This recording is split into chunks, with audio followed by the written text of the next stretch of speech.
For this testimony, I'm testifying to Jerome's magnificentity. Jerome came to me about 7-8 years ago. And he called me, I think Darlene Brown was the one that had him call me. I'm not sure, but that's what rumor has.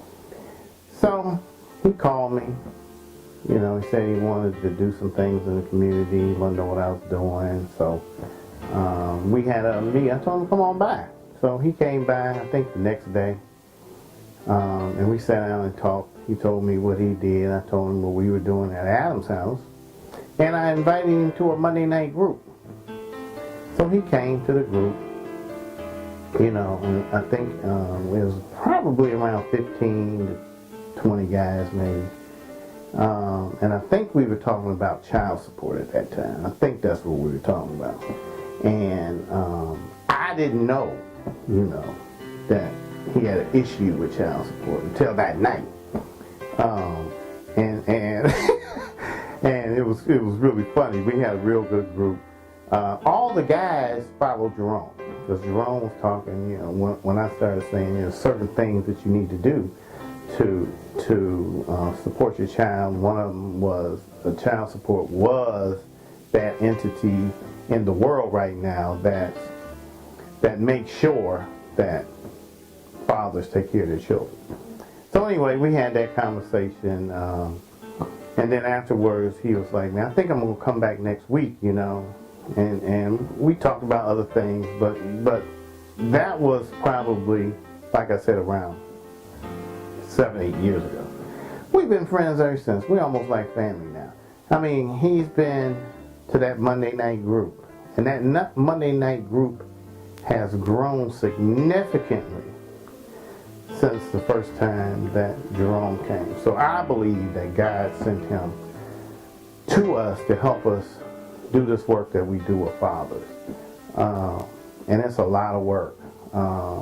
It's a lot of issues that fathers have. And I'm a father, Jerome's a father. And most of the guys that come and volunteer are fathers. So we have something in common with these guys. So in that, Jerome has helped us move from being a local fatherhood family service to going national. I really feel like we're getting ready to go national. And it was part of his support. He's doing testimonies about himself right now, but he's also done testimonies for us.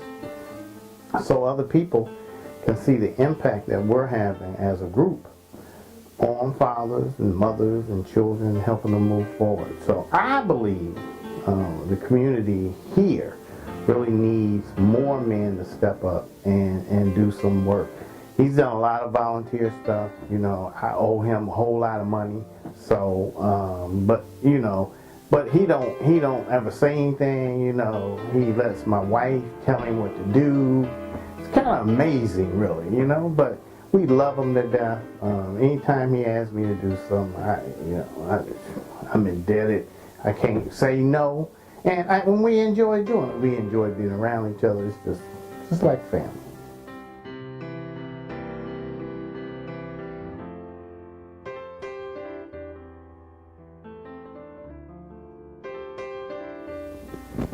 Okay, I have a confession to make. Shopping is one of my favorite things. Buying clothes and hats and heels and flats and costume bracelets and rings. There's something about finding a bargain that makes me go insane. I try walking past the department store, but it just keeps calling my name.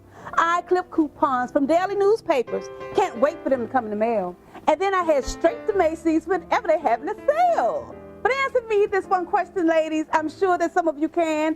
Why is it that we hide our bags from our husbands or our man? Hey there, my name is Dion Mitchell, and I am a spoken word artist. I have been doing poetry for about 10 years, stand up, and I met Jerome Tucker at one of my events. He came to one of my events and he heard my poetry and he liked it. He liked my performance, as he said.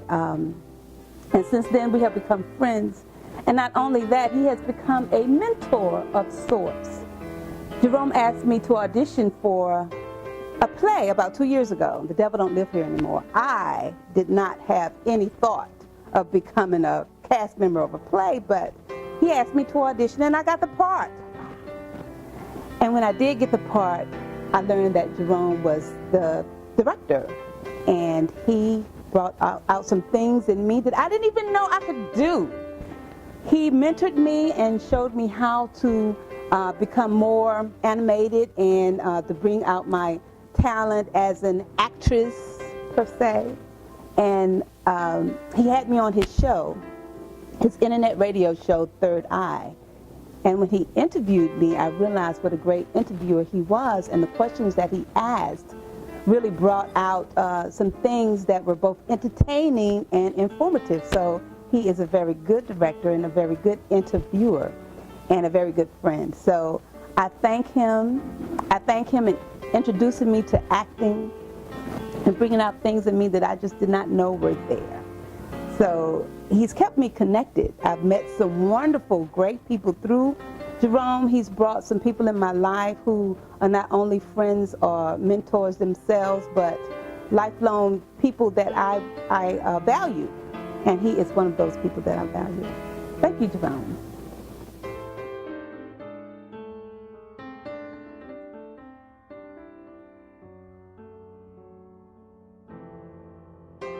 My mindset when I came into the program was like raunchy. I got 6 kids by 7 different women. I've been paying child support for over 18 years. My view towards that before I got into the program was this: I give you the money when I get it. I looked at women as you know, sex partners. Not really. It's like I tried being married, but that didn't really work because I only stayed married for like 4 years. But I looked at women as sex objects, I guess. You know, I really didn't care about their feelings. I was selfish. You know, I didn't, like I said, I didn't care about their feelings. I didn't care. You know, I had a child by them, and my attitude was, you know, I get it when I give it to you. You know, I give it to you when I get it. And that wasn't the right attitude because I wanted to still get high. I wanted to still hang out in the street. I still wanted to do what I wanted to do. And what I learned through Men and Families were it's important to take care of your children. You made them, you created them, you're responsible for them. I learned that, you know, even though my relationship with my baby mothers, my children's mothers, were kind of shaky, but I still had to be a good person, a good man, a good, you know, provider. It ain't got nothing to do with them. You know, it was about me getting myself together to be a better man for my children. I wasn't, at that mind state that I was in at that time, I was no good to nobody. You know, I was just good for getting high, hanging out, you know, just cruising through life. That's what I was, you know. Because I didn't think I was going to live to be this long anyway. You know, I thought I was going to be dead by the time I was probably 25 or 30 anyway, you know, selling drugs, hanging in the street. So I didn't even really plan a future. You know, when I got in the program, my stinking thinking, that's what Mr. Hall called it. My stinking thinking, it was thinking, because I'm looking back from today back, I didn't like me. No, for real, I didn't like me at all. You know, because to do that, what I did to myself, you know what I'm saying? It's like, you got to not like yourself to do that to yourself. Smoke PCP, snort cocaine, hang out in the street, sell drugs, use drugs, you know, not seeing my kids on a regular. Yeah, I didn't like me then either.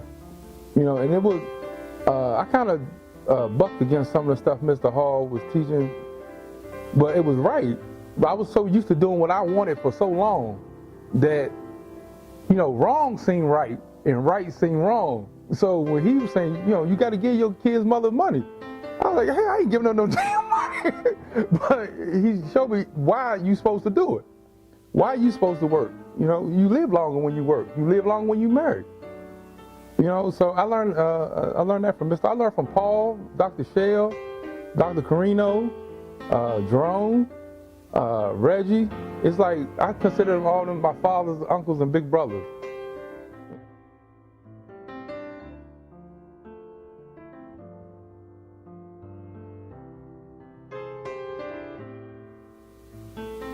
My name is Alex Patton, currently living in Indianapolis, Indiana. Used to live in Maryland several years ago. Currently I'm doing IT development as well as business development in the country of Haiti. I've known Jerome for several years. Met originally at a meeting where we were discussing financial planning. He had a host of people there and he was actually the person presenting and running the meeting.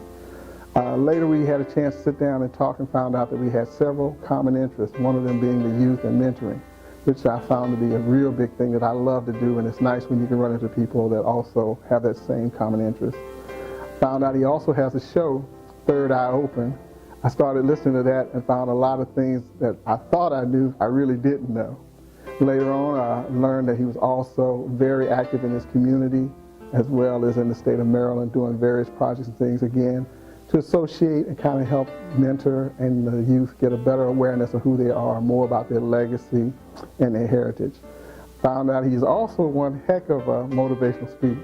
I attended a couple of events where he also did, and he definitely wows the crowd.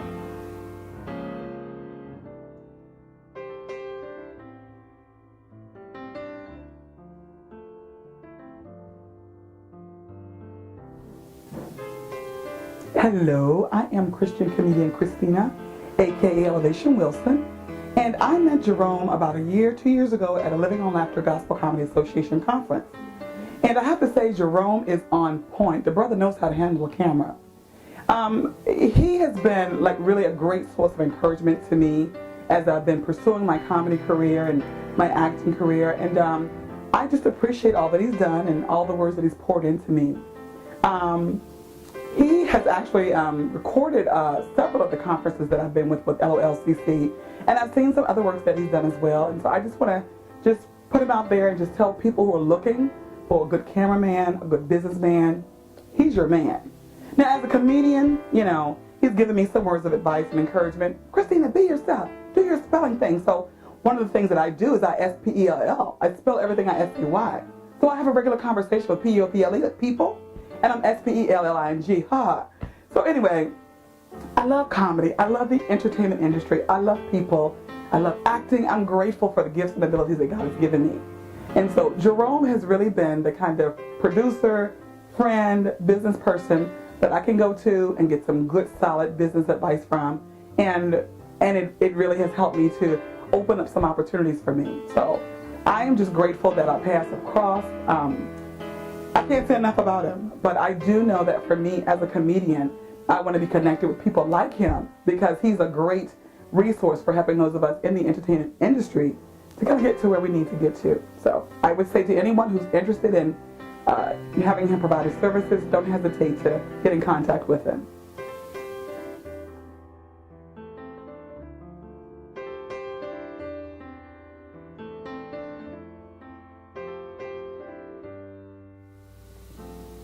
Hello, my name is Anthony Adewusi, and I'm currently a financial sports beat reporter on the show Third Eye Open, which is hosted by my fellow friend, Brother Jerome, as I call him, Jerome Tucker.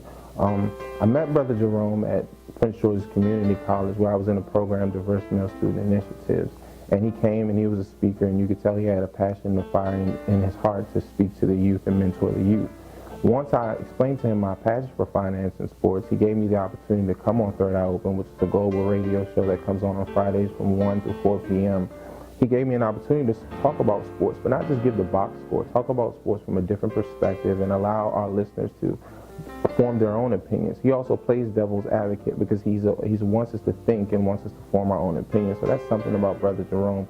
He gives you the opportunity to learn through just you listening to your own opinion and listening to the opinion of others. So Brother Jerome is a great mentor, role model. I consider him a big brother, which is why I call him Brother Jerome. And anything that he's a part of is going to turn to gold. He's just a guy who loves to network. He loves to give the youth opportunities, and he's somebody that everybody should pretty much know.